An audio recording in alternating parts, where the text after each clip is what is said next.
To Whitehaven, please.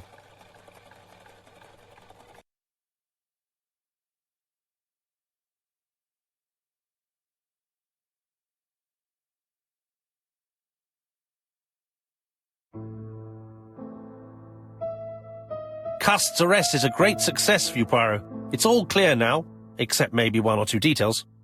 Details. Ah, mon ami. The devil is in the detail, as we say. Excuse me? Patience, Hastings. Everything will be clear once our guests arrive. Best be prepared. Slip a revolver into your pocket before they do. A revolver? But Poirot, what are you afraid of? Trust me. It is important you carry a weapon for this meeting. I will lend you mine. What about telling me what you have in mind? Surtout pas. You wouldn't be able to play your role. Wait one moment, I will bring you my weapon.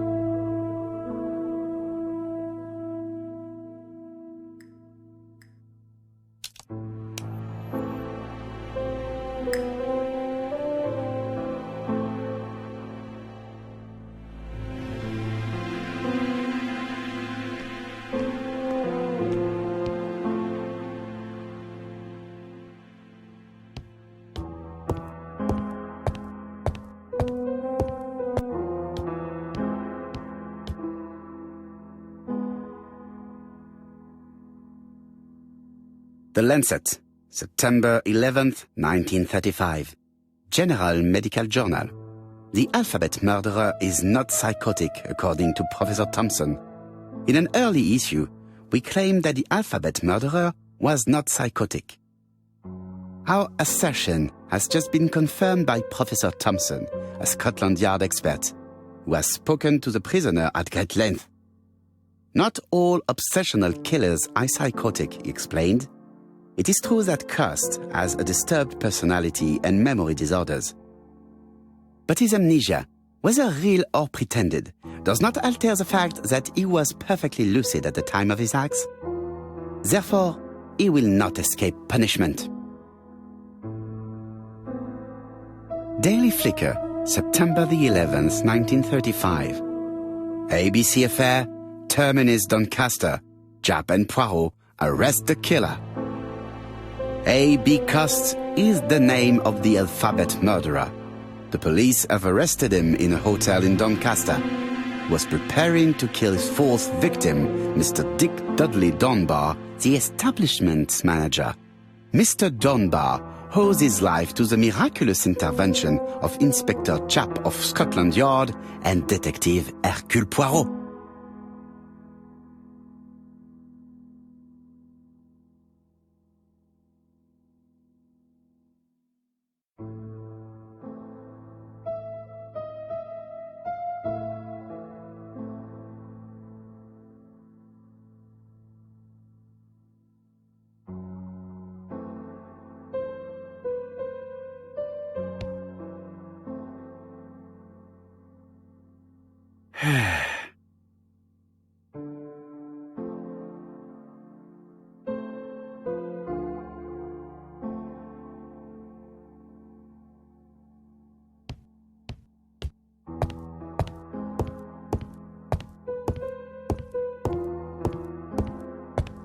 What about telling me what you have in mind? Surtout pas. You...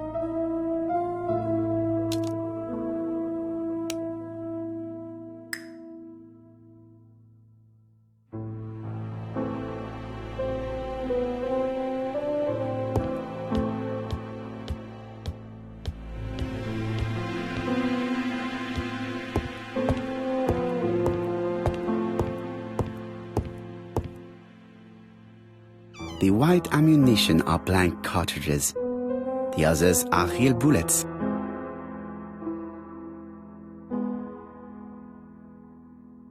The revolver is loaded with blancs. I still have time to choose real bullets.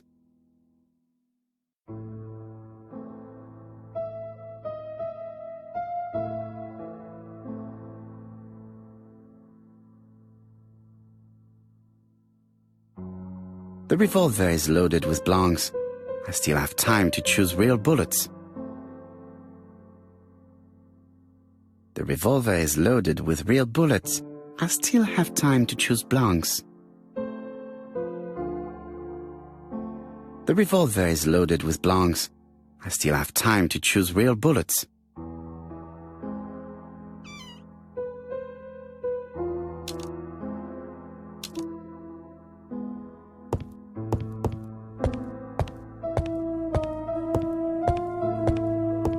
What about telling me what you have in mind? Surtout pas.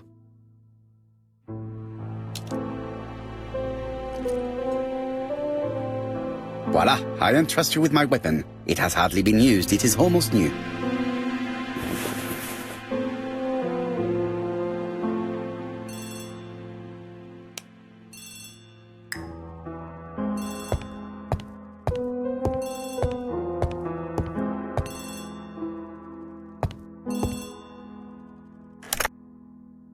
Chief Inspector, is that you? Yes. Sorry, but we haven't found anything. Have you checked the typewriter? And the packaging, the letter, and the ribbon reel. We've only found prints left by Cust and his landlady. Well, never mind, I shall make do. So, are you still going to hold your meeting? Of course, Chief Inspector. I can hear my guest coming up the stairs. Why have you brought us here, Mr. Poirot? Since Cust's arrest, I thought it was all done and dusted.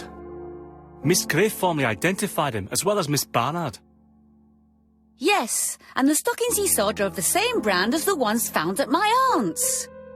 This is all true. However, a case is not closed if some questions remain open. And one question is, why did the murderer send me his letters? Why did he challenge me, Hercule Poirot?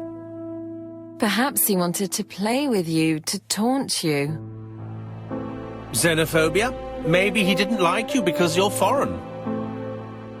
I may be wrong, but maybe by provoking you he was looking for glory? All these theories should be studied. Let us now try and get our brain cells to work.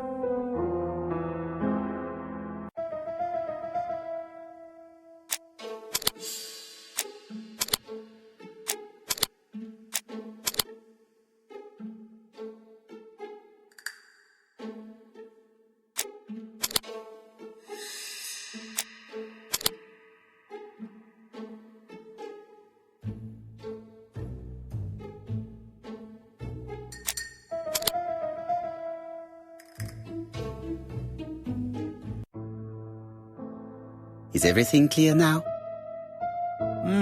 You might like to explain your reasoning again. Of course. First of all, remember that the murderer made it a rule to always post his letter before the murder. He never digressed from that rule. However, in Churston, he encountered a problem. The village has only 500 inhabitants. With advance warning, it would be easy to arrest him. Therefore, the murderer delayed his letters deliberately with the wrong address. The plan wouldn't have worked if he'd sent it to Scotland Yard or the papers because everybody knows their addresses. The mistake would have been corrected and the letter would have been on time. That is why the murderer chose me as the recipient. Because for his plan to succeed, it was necessary for at least one of the letters to have a wrong address and get lost. It was very cunning.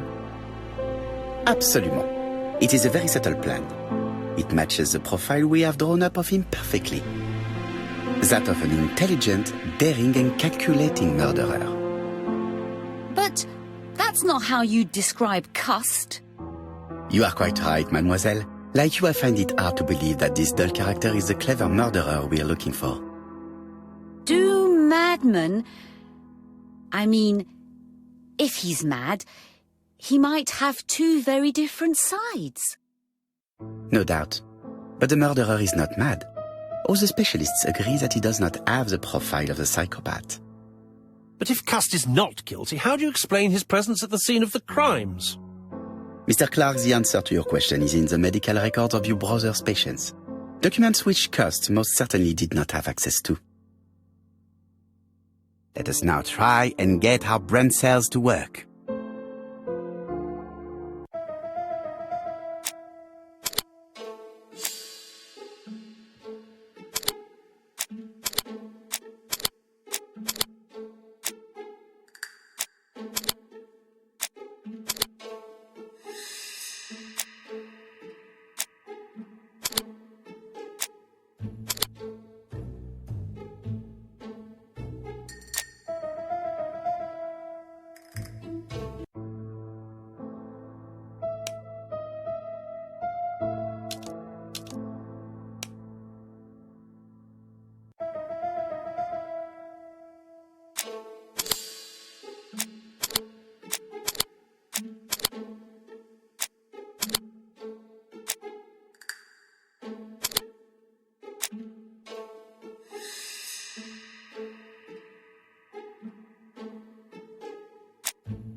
Dr. Clark's patient's records provided a very useful list of potential victims, sorted by alphabetical order.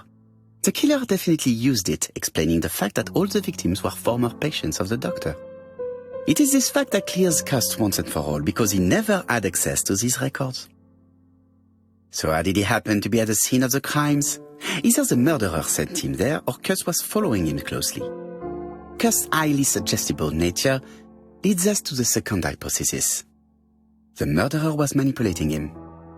He systematically sent Cust to the towns where he was going to strike, so that the suspicion would land on the poor man's shoulder. That's evil. What sort of killer could have such a plan? And what would he gain from 3 completely different murders? Indeed, it seems unlikely that the same murderer committed all the crimes. What should we take from that?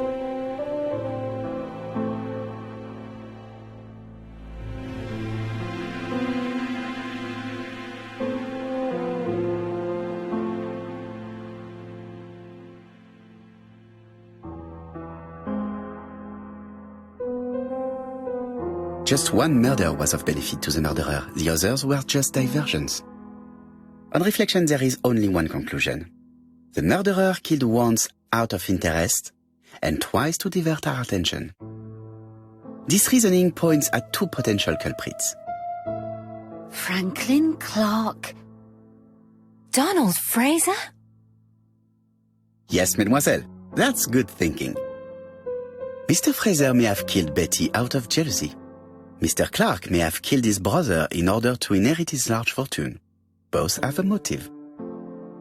But Donald did not have access to Dr. Clark's records. Please allow me to disagree with you, mademoiselle.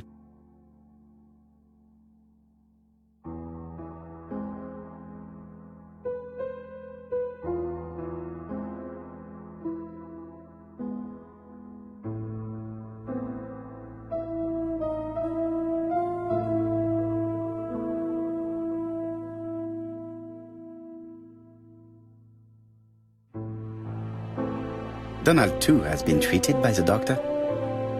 You're quite wrong, Mr. Poirot, and it shouldn't be difficult to prove.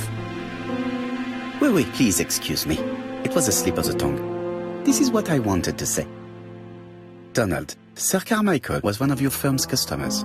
We found a surveyor's report among his papers that proves it.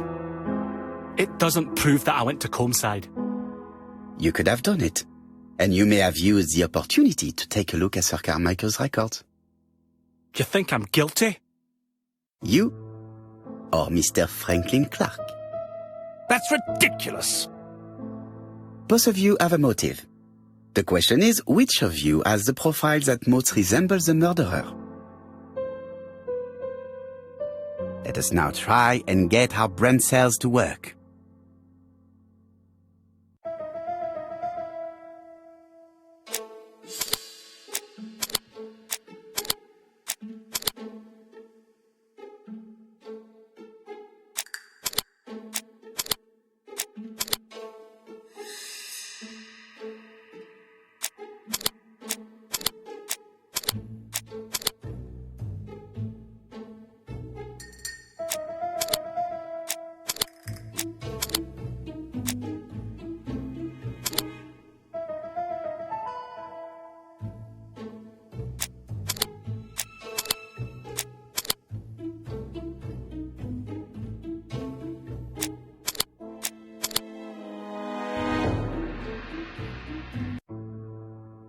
Ladies and gentlemen, Donald may share many character traits with the murderer, but he does not have his cold indifference. He has a temper. It is hard to imagine him planning anything. Also, jealousy is his motive, and crimes of passion are rarely planned. Right, I suppose it's my turn to be subjected to the same scrutiny. Absolument, Mr. Clark. Let us now try and get our brain cells to work.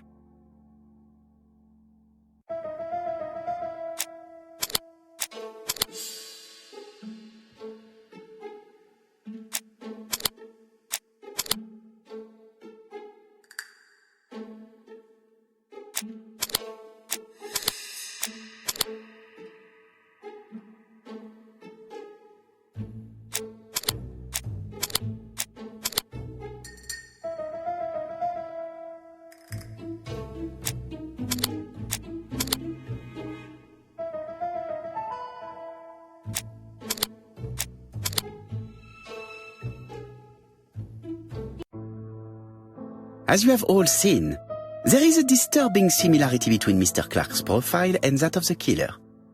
In actual fact, it is exactly the same. Mr. Poirot, your psychological studies are interesting, but your conclusions do not add up. Why would I have wished my brother's death? The inheritance is lawfully mine. I just have to wait. No, you had to act quickly.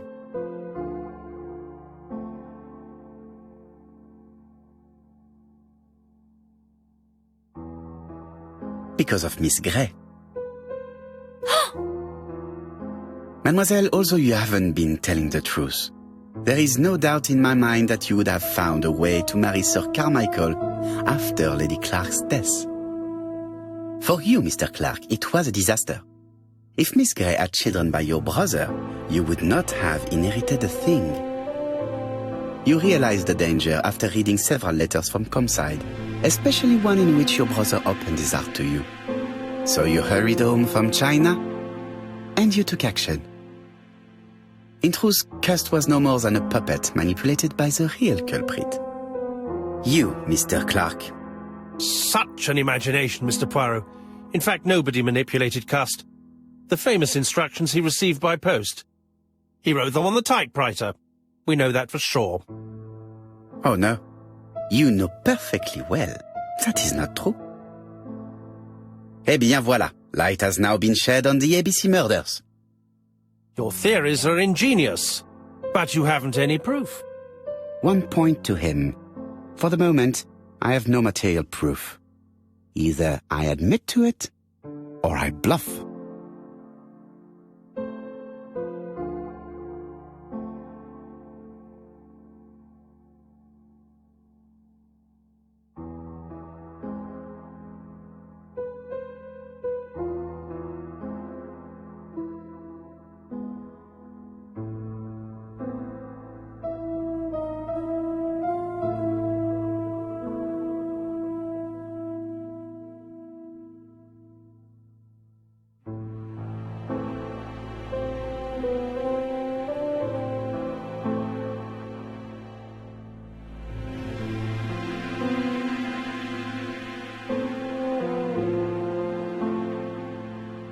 Proof is easy to find now that we know where to look.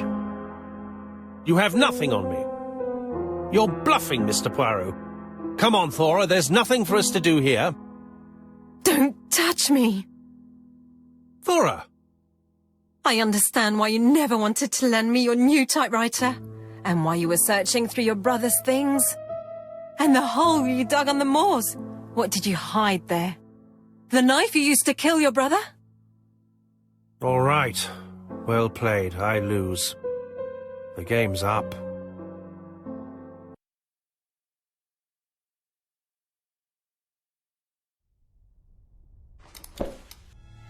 Don't come near me! I'll never let you take me, Mr. Poirot!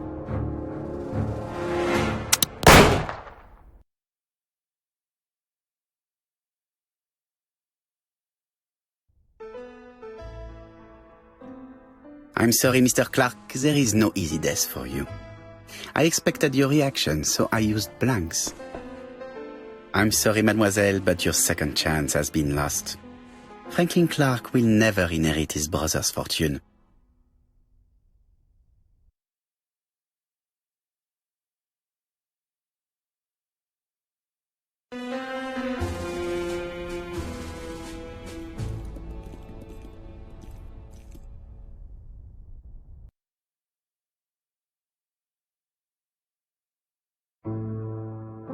Disappointed at having missed the chance to become Lady Clark, Thora Grey left England. Donald Fraser and Megan Barnard married. On Poirot's recommendation, Mary Drower started to work for Lady Clark. The elderly lady's condition suddenly took a turn for the better. And a few months later, to Dr. Logan's great surprise, she was back on her feet again. According to this eminent physician, it appears to be an extremely rare case of spontaneous remission. Lady Clark has enjoyed very good health ever since.